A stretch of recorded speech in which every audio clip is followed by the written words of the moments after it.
Como segunda parte, los índices de actividad y daño más principales del lupus es lo que vamos a intentar revisar ahora de forma un poco sutil. Como índices de actividad y daño son los que están aquí escogidos, menciono un par de poblaciones especiales que pueden ser el AIP en las gestantes o el ECLAM en la población pediátrica, pero estos no los voy a desarrollar. Y en cuanto al resto, por mencionar un poco la discriminación, porque al principio me digo actividad, daño, ¿qué los diferencia? Pues realmente, como una diferencia burda, digamos, sería que actividad es toda afectación que la enfermedad produce en un paciente que puede ser reversible, y daño acumulado, daño de órgano, es la que es irreversible. Como tal, para empezar, si nos tenemos que quedar con alguno de todos los índices que voy a decir, es el SLEDAI 2K, índice Princeps de actividad. Las siglas, lo leo, pero Systemic Lupus Erythematosus Disease Activity Index 2000. Es un índice del 2002, consta de 24 ítems, tiene 18 ítems sobre órganos y 6 sobre laboratorio, y estos son los dominios que valora, y recoge la actividad en los últimos 10 días, datos de actividad. Tiene un poco la pega de que es un índice binario, es decir, que solamente detecta presencia o ausencia, pero no tiene la capacidad, que hay otros que veremos que sí, no tiene la capacidad de discriminar si un parámetro clínico está en mejoría o en empeoramiento con respecto a valoraciones previas, o si incluso es un síntoma de novo. Es bastante cortito por una parte, y es SLEDAI 2K porque es una evolución, una actualización del SLEDAI previo que existía, y realmente con el SLEDAI 2K lo que añade es la actividad persistente de proteinuria, rash, alopecia y afectación mucocutánea. Esta es la tablita como tal. Los que dan más puntuación suelen ser parámetros neurológicos, vasculíticos y demás, y los de menos puntuación, parámetros de laboratorio o constitucionales como la fiebre. Como tal, puede tener un máximo de hasta 105 puntos, pero deseemos que nadie tenga esta puntuación. Y es como muchos que vamos a ver, es una escala en la que va en función de qué puntos da una baja, media o alta actividad. En este caso, hasta 3 puntos de SLEDAI 2K es una baja actividad, hasta 6 moderada y a partir de ahí alta. Sin embargo, hay ciertas condiciones que pueden propiciar que un paciente se siga manteniendo en baja actividad, que no sean realmente el tener menos un 3 o menos en un SLEDAI, que sería tener 4 puntos o menos siempre que no haya una afectación de órganos mayores, cuando haya una ausencia de una nueva clínica con respecto a valoraciones previas, cuando la valoración global nuestra sea de 1 o menos, cuando la dosis de prednisona sea menor de 7,5 o cuando esté con inmunosupresores o biológicos a dosis de mantenimiento y se mantenga estable sin presentar nueva clínica. El SLEDAS es un derivado, no sé si la mayoría lo realizáis, que es una herramienta de ordenador, es una calculadora que más o menos es bastante parecida al SLEDAI 2K y deriva un poquito de este. Es bastante fácil también de manejar en el día a día en consulta. Es bastante reciente, de 2019, consta de 17 ítems y, como diferencias con el SLEDAI 2K, añade lo que es la afectación gastrointestinal, cardiopulmonar y la anemia hemolítica, y elimina lo que es la fiebre y el sedimento de orina, valoraciones en el sedimento de orina. Y es cortito, son pocos minutos. Esta sería, digamos, la captura de lo que se vería en la calculadora. Hay parámetros que son binarios y hay parámetros que sí que hay que incluir el número, y realmente da como si fuese el DAS28, pero versión lupus, da un valor que se encasilla entre un riesgo bajo, moderado y alto. La remisión, evidentemente, sería un 0, no lo he dicho antes, perdón, pero se transmitiría también aquí. Y luego la baja actividad sería un 2,48 o menos, la actividad moderada desde este parámetro hasta 7,64 y a partir de ahí es una actividad alta. El PGA es muy conocido, pero realmente es la cosa más sencilla del mundo. Significa Physical Global Assessment, es antiguo, es del 91 y no deja de ser una escala visual analógica que va de 0 a 3. Algunas veces hay de 0 a 10, pero principalmente lo que he visto es de 0 a 3, sobre el estado general de un paciente según cómo lo percibimos nosotros. Recoge la actividad desde la última visita o, en su defecto, en los últimos 93 días. Un aumento de este PGA mayor o igual a 1 entre una visita y otra sugiere un posible brote, un empeoramiento, evidentemente, del paciente, y es un índice bastante sencillo, se correlaciona con otros índices y, de hecho, se incluye dentro de otros índices que pueden ser más complejos que lo pueden incluir como aspecto a valorar.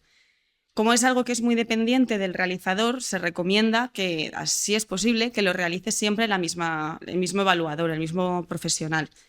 Y antiguamente se ha empleado en ensayos clínicos, a veces incluso como gold estándar, pero se ha ido, digamos, estandarizando. Incluso en las últimas recomendaciones EULAR lo recomiendan realizar de rutina en cada visita.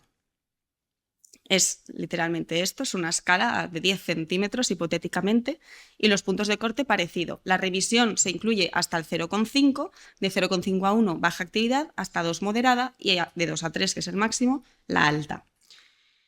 Como último índice puramente de actividad tenemos el VILAG. Este tampoco voy a indagar mucho, es un poco enreversado, pero sí que lo quería mencionar para que lo conociésemos todos.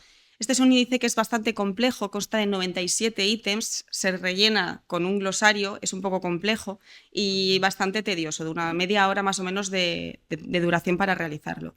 Y suele acabar siendo limitado para ensayos clínicos. Esto en la práctica clínica es difícil. Pero vemos que evidentemente tiene un montón de aspectos a valorar y cada parámetro de ellos, a diferencia del SLEDAI 2K, que decíamos que era un índice binario, que solo detectaba presencia y ausencia, en este sí que se incluye y sí que discrimina si es un síntoma presente pero en mejoría con respecto a valoraciones previas, si está igual, si está empeorado con respecto a valoraciones previas o si es un síntoma de novo.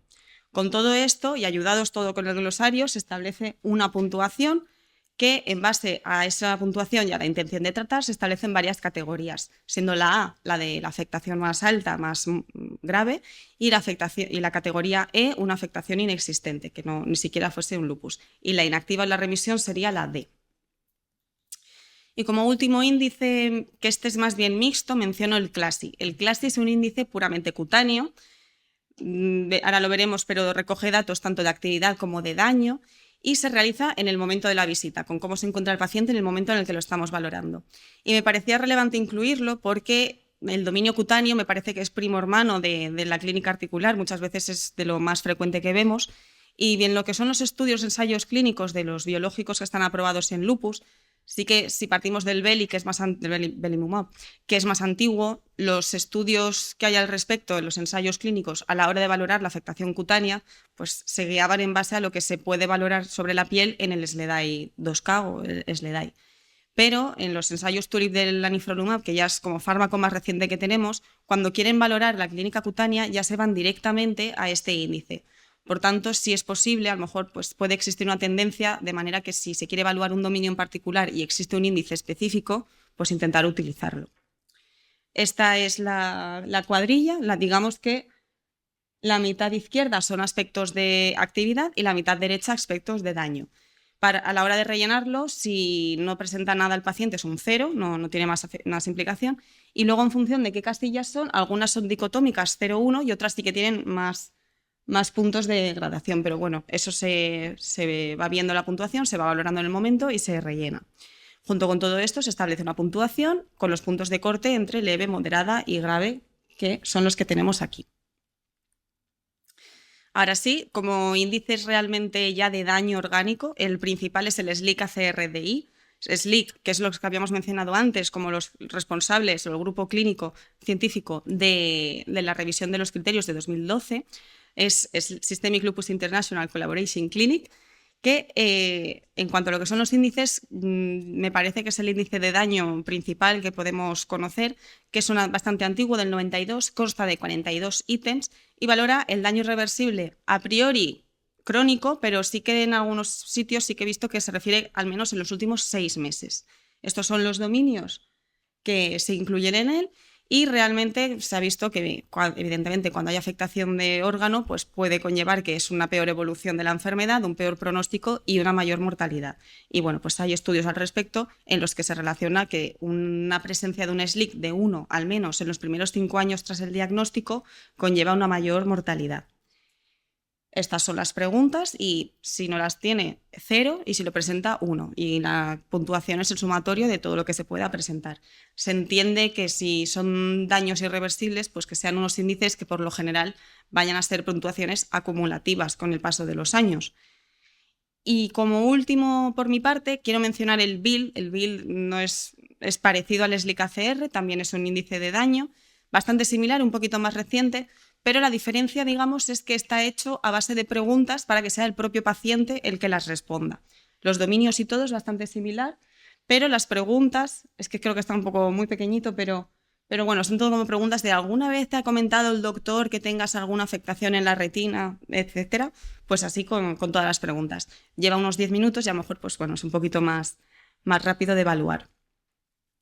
Y por mi parte, como resumen, con todo este arsenal de índices, sí que me parecía bien incluir, digamos, una flecha, una línea temporal en la que se incluyan los índices de actividad, que están en la parte superior, y los de daño en la parte inferior, y la horquilla temporal para cada uno de ellos, que a mí a veces me resulta un poco complicado cuánto tiempo de margen tengo que tener en cuenta para valorar un paciente.